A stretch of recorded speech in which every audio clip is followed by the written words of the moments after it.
ibadah pemuda-pemudi Gereja Bethel Tabernakel Kasih Karunia. Tuhan pimpin kami. Tuhan pakai kami semuanya, yang mengambil pelayanan musik sebagai musisi, singer sebagai pemain pujian, dan leader sebagai pemimpin pujian, singer sebagai penopang dalam acara ibadah ini. Tuhan, ya Engkau sertai kami, Engkau pakai kami semuanya dengan kekuatan-Mu yang ajaib, dahsyat, dan luar biasa. Kami buka dalam nama Bapa, Putra, dan Roh Kudus, dalam nama Tuhan Yesus Kristus. Haleluya, amin.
Mari kita berdoa. Berterima kasih Tuhan buat malam hari ini Tuhan, dan kami bagi Tuhan untuk membangun Tuhan yang ibadah Tuhan, muda Tuhan pada malam hari ini Tuhan. Dan berkati kami semua Tuhan, sebentar kami akan mendengarkan firman-Mu Tuhan. Kau berkati kami melalui firman-Mu pada malam hari ini. Kami sambut dalam firman-Mu di dalam nama Tuhan Yesus Kristus. Haleluya. Amin. Salam. Salam. Mari kita buka surat Roma.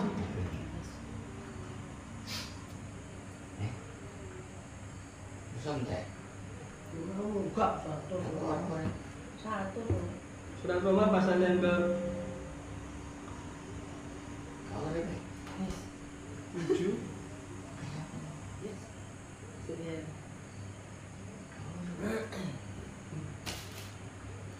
Salah masang ada lubang. Surat Roma pasal 7 ayat yang ke 14. Surat Roma pasal yang ke 7 ayat 14 Lanjut. sampai yang ke 16. Sudah Pak? 1, 2, 3. Sebab kita tahu bahwa hukum Taurat adalah rohani, tapi aku sudah daging terjual di bawah kuasa dosa. Sebab apa yang aku buat aku tidak tahu, karena bukan apa yang dikehendaki yang buat berbuat, tetapi apa yang benci itulah yang aku berbuat. Jika aku berbuat apa yang tidak aku kehendaki, aku menyetujui bahwa hukum Taurat itu baik. Kalau demikian, bukan lagi aku yang berbuatnya, tetapi dosa yang dalam aku. Jadi di sini tentang Paulus menjelaskan tentang perjuangan hukum Taurat dan dosa. Bahwa manusia itu adalah bersifat daging, dan jelaskan hukum Taurat itu adalah rohani. Karena apa? Karena isinya itu adalah hukum.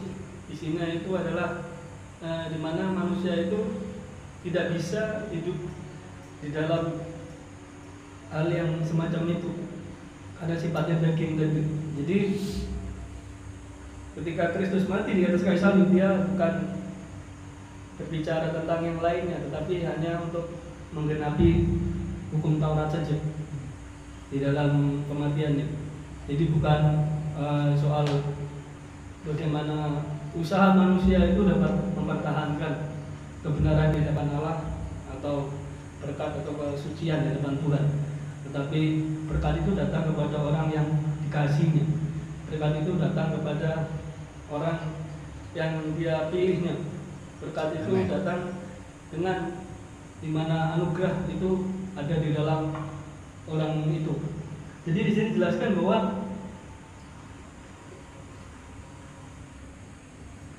tubuh manusia dijelaskan adalah daging sifatnya. Jadi tidak mampu untuk menjalankan dimana apa yang mungkin level yang dia tingkatkan di dalam dunia ini. Ya termasuk mungkin ketika orang itu sakit, orang sakit mau mencapai sesuatu yang dimana levelnya tinggi itu mustahil. Ya, contohnya orang kakinya pincang disuruh balapan lari sama yang sehat, ya pasti sudah ibaratnya gitu. Jadi pasti sudah kalah. Jadi mengapa demikian? Ya karena memang itulah hidup di dunia ini. Jadi tidak ada yang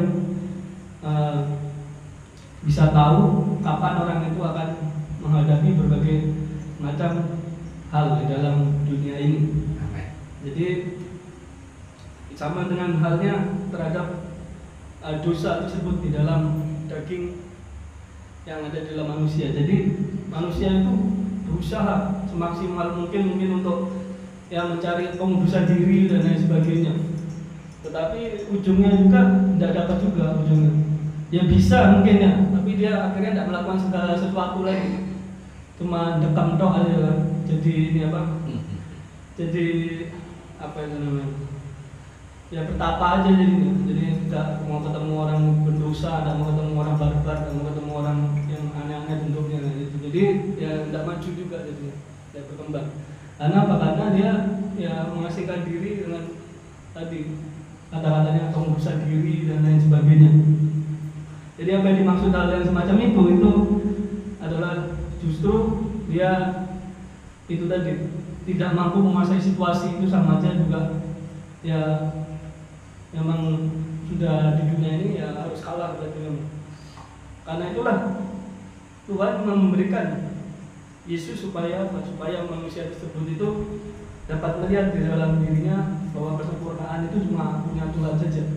Jadi kalau manusia tidak sempurna, manusia itu juga tidak takut gagal dalam kehidupannya terhadap Tuhan. Ya, banyak orang yang mengatakan bahwa saya suci, tapi ya orang pintar yang menemukan itu banyak nggak suci banyak itu. Ya justru orang yang canggih-canggih itu nggak suci banyak. Ya, karena dia berpikir itu imajiner, dia luas pemikiran, bebas. Jadi mungkin orang tidak yang kelihatan suci itu nggak akan sampai ke sana mungkin pikirannya. Nah justru orang yang seperti itu ya. Ada yang ngomong ya orang pintar seperti Albert Einstein itu orang Yahudi dan lain sebagainya. Ya setelah ditelusuri itu bukan orang Yahudi asli, ternyata dia menganut panteisme. Dia adalah orang yang menganut hukum alam. Jadi alam itu adalah keharmonisan di dalam setiap kehidupan manusia. Ternyata dia menganut sistem yang seperti itu. Nah, dia justru dapat melihat hal yang besar. Tadi orang yang mengatakan suci itu justru ya cuma itu aja yang dipikirkan, mungkin hal-hal yang begitu saja sampai yang apa kemarin itu yang rubuh itu apa itu pondok pesantren, saking hebatnya sucinya itu sampai rubuh pondok pesantrennya itu. Karena apa ya, itu dia mengukurnya dari segi agama. Nanti kalau sudah mati bilangnya apa tadi, mati syahid ya, mati suci. Karena apa, ketimpa pondok itu tadi, pondok yang pesantren. Ternyata setelah diteliti itu katanya orang yang pintar memang kalau orang IQ-nya rendah jangan bikin sekolahan, itu sudah dikasih tahu begitu. Mau itu basisnya agama atau apa, kalau IQ-nya rendah jangan bikin sekolahan. Nanti dianggapnya itu fondasinya yang kayak tadi itu ya itu harusnya tidak bisa ditingkat. Akhirnya karena dia saking yakinnya sama Tuhannya itu bisa ditingkat, ya akhirnya rubuh tadi itu karena tidak punya IQ-nya tidak tinggi. Nah, jadi itu yang ngomong malah orang yang seagamanya sendiri, dia mengatakan begitu. Jadi kalau IQ-nya rendah jangan bikin sekolahan. Nah, akhirnya kayak pondok pesantren itu yang sekolahan itu ambruk. Jadi itulah sebabnya bahwa manusia itu ada dalam berbagai macam hal. Ya, memang kita terjebak di dalam situasi yang banyak. Ya, belum nanti zaman yang semakin menantang, yang dimana ya kalau katanya orang yang bodoh itu tidak akan bisa dapat pekerjaan, susah sekali karena akan dibatasi dengan kecanggihan teknologi yang semakin hebat. Jadi hanya orang yang menguasai bidangnya teknologi itu, ya AI dan sebagainya itu, dia yang bisa ya nyala, bisa hidup, maksudnya lebih maju.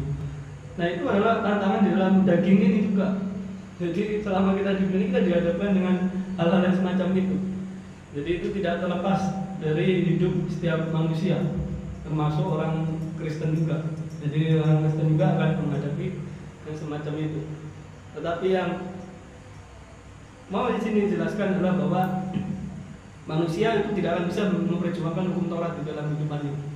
Itu. Jadi sehebat apapun manusia itu, dia akan sangat sulit sekali untuk memperjuangkan hukum Taurat di dalam dirinya.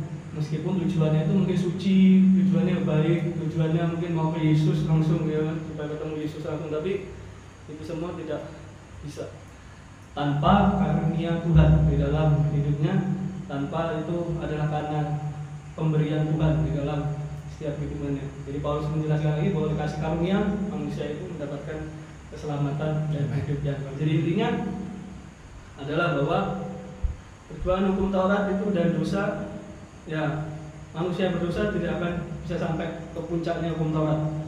Dimana apalagi hukum alamnya tidak bisa, apalagi hukum Taurat. Hukum Taurat itu kan kadang nggak masuk di alam juga mungkin. Masuk hukum alamnya nggak bisa, apalagi hukum Taurat dia mustahil sekali. Ya. Jadi mungkin kalau di perkalian itu mencapai hukum Taurat itu manusia itu, hidup manusia sekarang itu bisa mencapainya mungkin 20.000 tahun yang kedepannya. berarti orang itu sudah mati. Ya, jadi tidak ada waktunya, teka-tekinya itu dia bisa menyelesaikan hukum Taurat tersebut, tetapi hanya Yesus saja yang mati di kayu salib bagi kita, yang melunasi hutang-hutang kita terhadap dosa dan terhadap maut tersebut, sehingga kita boleh diangkat menjadi anaknya dan boleh diangkat menjadi orang-orang yang diselamatkan oleh Dia itu sendiri.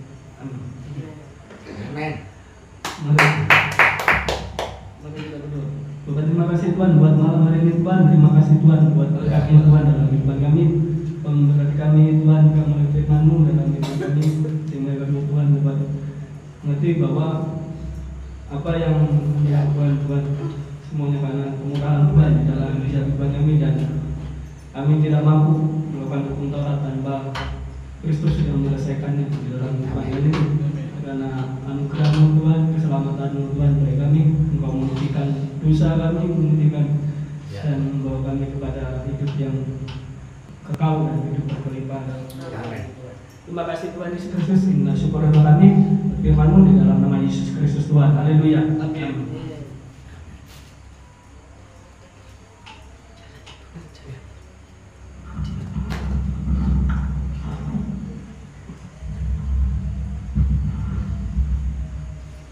Kita akan memulai persembahan. Banter yang mempersembahan. Persembahan.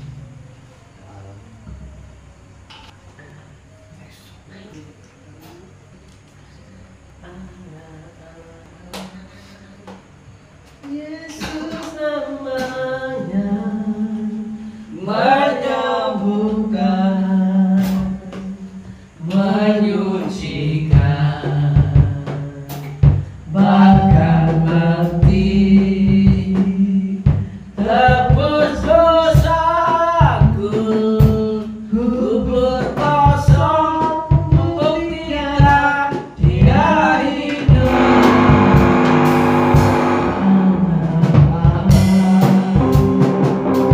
Yesus namanya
haleluya.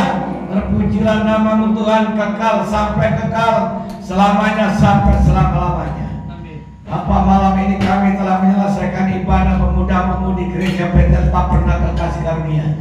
Ini saatnya kami semua akan berpisah satu sama lain, pulang kembali ke rumah masing-masing. Tuhan pimpin kami dan sertai kami. Saudara-saudara kasih, pemuda-pemudi bangkitlah, berdiri, angkatlah dua tanganmu, sambutlah dia Raja Tuhanmu dan Juru Selamatmu. Kasih jiwa penolong dalam hidupmu. Diberkatilah usahamu, diberkatilah sekolahmu, diberkati kegiatanmu. Apapun yang kau lakukan semua menjadi berhasil dan beruntung. Jadi berkat, jadi saksi, jadi terang, jadi garam.